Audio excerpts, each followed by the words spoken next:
William Branham ఏలియా అని నువ్వు అన్నవంటే, మొదటి రాకడలో వచ్చిన ఏలియా బాప్సమిచ్చి యోహాను వలె విలియం బ్రెన్హామ్ కూడా రెండవ రాకడను ప్రకటించడానికి వచ్చిన ఏలియా నువ్వు అన్నవంటే, ఖచ్చితంగా నువ్వు ఇప్పుడు ఏం చెప్పాలంటే, అక్కడ ఏలియా బాప్సమిచ్చి యోహాను మొదటి రాకడలో పంపబడినప్పుడు ఆయన ఎలాగైతే ఫోర్ రన్నర్గా ముందుగా పంపబడిన ఏలియాగా ఉండి ఆయన ఎలాగైతే ఆ మొదటి రాకడను పరిచయం చేశాడో, ఇప్పుడు కూడా విలియం బ్రెన్హామ్ రెండవ రాకడ ముందు పంపబడిన ఏలియా అయితే ఆయన ఇప్పుడు రెండవ రాకడను పరిచయం చేయాలి.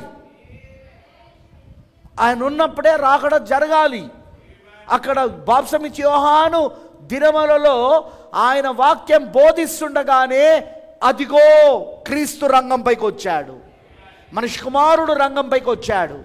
ఇప్పుడు కూడా ఆమేన్, ఇప్పుడు కూడా అదే జరుగుతూ ఉన్నది. అదిగో విలియం బ్రెన్హామ్ ఏలియా రంగంపై ఉండగానే క్రీస్తు రంగంపైకి వచ్చాడు. ఆయన బలిష్ఠుడైన వేరొక దూతగా. నేను చెప్పేది మీకు అర్థమవుతుందా?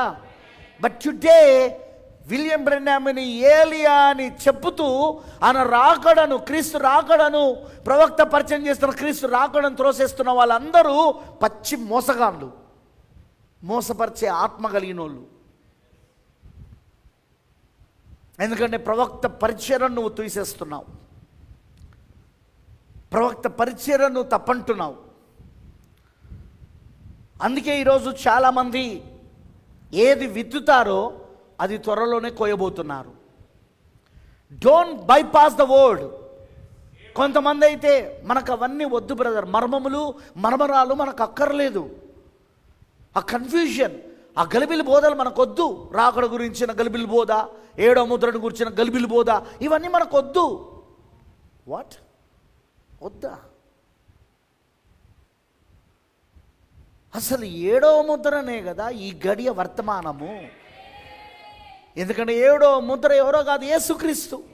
ఏడో ముద్ర ఏమిటో కాదు, ఆయన రాకడా. ఏడో ముద్రయే యేసుక్రీస్తు ఒక రాకడా, అదే ఈ కాల వర్తమానం కదా. ఆ ఏడో ముద్రకు, ఆ యేసుక్రీస్తు రాకడకు వర్తమానికుడు దూత ఎవరు అంటే విలియం మ్యారన్ బ్రెన్హామ్ కదా. ఏడవ దూత అయిన విలియం మ్యారన్ బ్రెన్హామే ఏడవ ముద్రకు వర్తమానికుడు.